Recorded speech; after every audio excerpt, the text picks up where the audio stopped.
Madame Rousseau, mais la question, quand même, c'est qu'il y a eu beaucoup de blessés du côté des forces de l'ordre et qu'ils ont, pour l'instant, l'État a le monopole de la violence légitime. Est-ce qu'on peut être d'accord sur ce sujet? Non, mais c'est marrant parce que vous ne m'avez jamais posé la question là sur les blessés du côté des manifestants. Nous en parlons depuis le début. Mais non, ça fait 3 fois que vous me posez la question sur les blessés des forces de l'ordre et je vous dis il n'y avait pas à avoir de blessés du côté des forces de l'ordre. Maintenant que vous l'avez dit, est-ce qu'on peut affirmer que l'État a le monopole quand même de la violence légitime? Et précisément parce qu'il a le monopole de la violence légitime, il a aussi la responsabilité de ne pas l'utiliser. Et c'est cela le sujet en fait. Et c'est cela le sujet de la stratégie du maintien de l'ordre. Quand on a le monopole de la violence légitime par une institution, par une délégation de services publics en réalité, comme là la police en France et comme dans toute démocratie, alors il y a la nécessité de ne pas en faire un usage excessif, il y a la responsabilité de ne pas en faire usage. Et je voudrais dire que là j'ai l'impression que les forces de l'ordre ne sont plus au profit du maintien de la paix, mais qu'ils sont en défense d'un projet politique. C'est grave ce que vous dites sur les forces de l'ordre. Vous essentialisez comme si c'était tous nos policiers et nos gendarmes qui ne seraient plus au service de la République. Non, je ne dis pas que tous les gendarmes... les forces de l'ordre.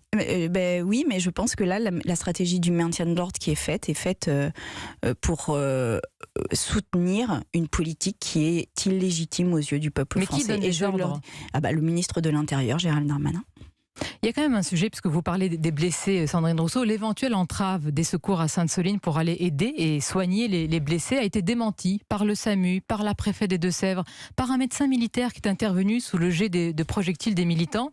Est-ce que vous continuez, vous et d'autres, à penser que les forces de l'ordre voulaient, il faut le dire clairement, c'est ça, la mort de militants en empêchant les secours d'arriver? Qui peut le penser? Mais il y a un enregistrement qui contredit cette version et l'enregistrement a l'air d'être authentique. Donc j'attends que la justice se penche sur cette question et je pense que le Parlement devrait faire une mission d'enquête. Et d'ailleurs, je pense que le groupe écologiste va peut-être s'en saisir, faire une mission d'enquête pour c'est ce que vous demandez ce matin, les conditions dans lesquelles les heurts ont eu lieu à Sainte-Soline. Tout à fait. Le ministre de l'Intérieur va être auditionné la semaine prochaine à l'Assemblée nationale. Lui réfute l'usage d'armes dites entre guillemets de guerre. Il dit qu'il y a eu des armes intermédiaires. C'est cela que vous voulez interroger? Les GM2L sont considérées comme des armes de guerre. C'est pas moi qui fais la classification. Elles ont été utilisées, mais c'est pas la première fois que Gérald Darmanin ment. Ça n'est pas la première fois qu'il ment. Il l'avait déjà fait sur le Stade de France. Et donc voilà, dans une démocratie qui fonctionnerait normalement, mais je ne pense pas que nous soyons dans une démocratie qui aujourd'hui fonctionne normalement, mais dans une démocratie qui fonctionne normalement, le ministre de l'Intérieur serait interpellé par le Parlement, par l'opinion publique, de sorte qu'il serait difficile qu'il reste en fonction. Vous demandez sa démission? Ah oui, je demande sa démission, oui.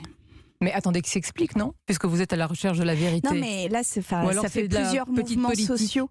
Ça fait plusieurs mouvements sociaux qui sont réprimés répression.